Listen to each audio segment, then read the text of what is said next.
better than this. My name is Jennifer Cramer Lewis, and I am an Access Consciousness certified facilitator, as well as a Right Riches for You certified facilitator. And so what is the audacious ask, you ask yourself? Well, one of the things that I noticed was people are so willing to create a rock star parking spot, or, you know, say a couple of $1,000s here and a couple of $1,000s there. But in their day-to-day life, they're not willing to create more than enough. Enough that they can pay their bills, enough that they can pay their rent, but certainly not thousands and thousands and thousands and thousands and thousands of dollars more than they need. And so how much have we been programmed to only create what we need, and maybe just slightly less than it is that we need? And so what the audacious ask is about beginning to ask for way more in our lives. And what could that create? And so many people have points of view about having more than their fair share that have been put in there by who knows who. And what would it be like if you didn't have any points of view about having lots? Like, check the space of that. Isn't that fun? Wouldn't it be fun to have lots of everything?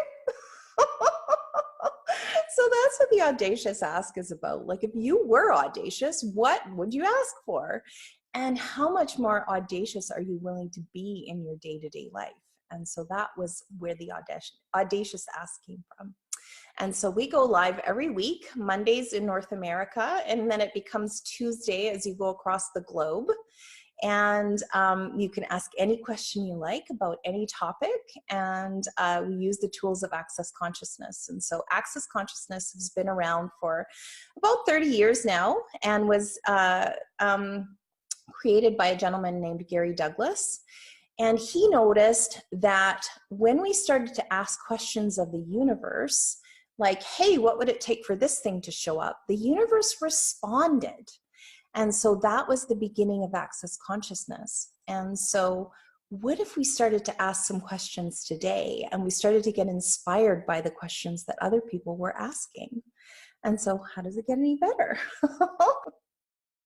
Oh, you got to unmute yourself, babe. Yeah. There she is. My audacious ask is, I fired a client today for making me wrong for wanting to be paid. And it just felt so good. And so what I want is to clear everything that does not allow me to create 10 that really want to pay me because they know the results and they honor me. And so I just want to move into the new phase easier with new clients. Cool. Cool. So Truth, when you took on the client, did you know she was fishy about paying you? No right answer. No, because she hides it pretty well. Okay, cool. Cool. So when people hide stuff from people, quite often what happens is there's a big sign that goes on over their head that says, secret here, secret here, secret here. Mm-hmm. Well, hers was a little bit different because she does pay money when it's convenient to her, but then she also wants tons of freebies. So it's like, yeah, I'll pay you, but I'll only pay you for part of what I actually get from you, kind of person. Cool. I'm kind of done with those people. Cool. Yeah, so that's what I get over here is you being done with people not paying you. Mm-hmm. So what elegance of, like, it's like what's popping through is like standard operating procedures for your business. And I know right. that sounds not sexy, but like mm-hmm. what SOPs can you put in place where people feel like they're getting all sorts of like freebies? Right. However, they're not. Do you know what I mean? It's like when you have calls, like I have these live free calls that people can come on and get facilitation.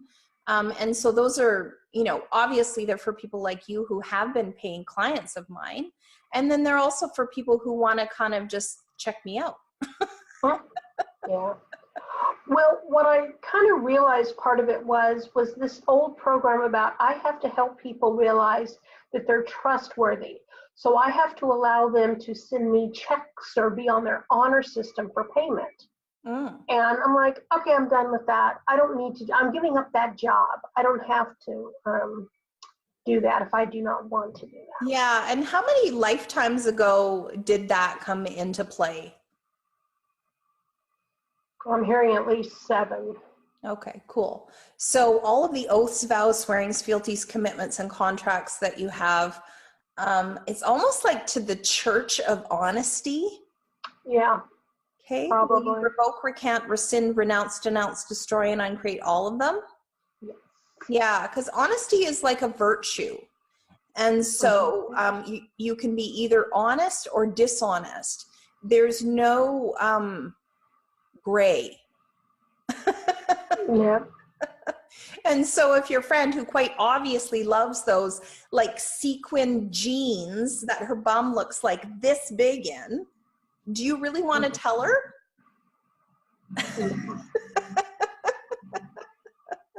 Or do you just want to let her love the jeans? You know, so when we have an oath, about a swearing, a fealty, a commitment, and a contract to honesty at all cost, who pays the price? Oh, I do. Always. Yep. Always. Mm-hmm. Yeah. So all of that. And it doesn't mean that you have to be dishonest. It means that you get to have a look at every single factor and say yes or no, based on awareness, not based on being a fraud. Right. Okay? Well, and I think it goes back to, you know, their morals are their responsibility, not my responsibility. For some reason, I'm taking on people's morals are my responsibility. It's like, I give that crap up. Right. And what if morality is one of those virtues as well? And it's based on who's looking and who's judging on whether or not morality exists. True. Yeah. So everything that is, all of your oaths, vows, swearings, fealties, commitments, and contracts in any lifetime to leading a moral, upstanding life, will you destroy and uncreate them all? Oh, yes. Good and bad, right and wrong, pod and pock, all nine, boys, shorts, and beyonds. And again, that doesn't mean you have to go out and start robbing banks. Mm-hmm. It means that you have choice. You're like, wow, I can see how some people might not think that this is a very moral thing, but I can see actually that this will create more. Mm-hmm. Yeah. Yeah. So everywhere you've decided that you get to show people whether they are or whether they aren't trustworthy with your bank, will you destroy and uncreate that? Oh, yes. Good and bad, right and wrong, quad and pock, all nine, boys, shorts, and beyonds. And everywhere for you, the currency of trust is money. Will you destroy and uncreate all of that? Oh, yes. Awesome. I would like that to go. Quad and pock, all nine, boys, shorts, and beyonds. Yeah. Yeah. And everywhere you ignored your awareness about people who will pay you and people who won't pay you, will you destroy and uncreate all of that? Yes. Good and bad, right and wrong, pod and pock, all nine, boys, shorts, and beyonds. So it feels like there's someone who hasn't heard the Access Consciousness clearing statement. So that strangeness that I just said, you can go and have a look at theclearingstatement.com. And so there's a video there that talks about that. That's a piece of energetic technology. And what it does is it helps people go to the place where they locked in the limitation and unlock it and delete it, as though the limitation never existed. And so that's one of the core technologies of Access Consciousness. And so you can have a look at it if you like. And if you don't want to use it, no problem. Just have a look at how you feel just before I say it and just after I say it. And if it feels like it unlocks something, then it's working the way that I hope it's working. So what about you? What do you know about you and money, Brianne? In what respect? First thing that pops into your head, no right answer. Well, it's funny because a crow flew over me today and it said that I know something about money that nobody else knows and I need to unlock that, which I thought was kind of interesting. Ha ha ha. Yeah. So when I ask you, what do you know about you and money? me and money. What comes to you? I hear we could be better friends, but we definitely have much better relationship than what we did. I don't know. So you know what I get over on this side? Could I share it with Well, you? go ahead.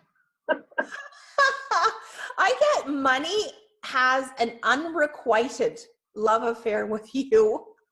Oh, really? Well, that very well could be. So maybe you might want to start returning money's esteem. Perfect. I can do that. And actually inviting money to be a co-creator in your life. Now, money isn't going to be the source of creation for you, but it can be a co-creator in your life. Like, I know lots of stories. Could I tell the story about you going and finding money in your purse? That you do that all the time. True. Yeah, like Yeah. hundreds of dollars that aren't supposed to be in your purse. So I don't know who keeps putting the money in there, but they can come over to my house and start putting money in my purse that isn't supposed to be there. Awesome. So how was that? Sounds good. Thank you very much. You're welcome. My pleasure. That was the Audacious Ask. My name is Jennifer Cramer Lewis, and if you loved it, I would love for you to hop on over to my business page, which is facebook.com/Jennifer Cramer Lewis, and leave a review for the Audacious Ask there. If there are some Audacious Asks buzzing in your universe that you would love some facilitation on, I'm completely available to do that privately. Also have some classes that are going to be coming up. One we're going to schedule at the end of the month, and then we're also going to be rolling out a business program with special guests and all sorts of technology and groovy things that I know how to do in business that you might want to add to your business, with a bunch of facilitation. And, you know, start to get into your business, start to be more visible in business, and actually have way more fun with your business instead of waiting for your business to create fun for you. And how does it get any better than that? I hope to see you next week on Audacious Ask. Bye, guys.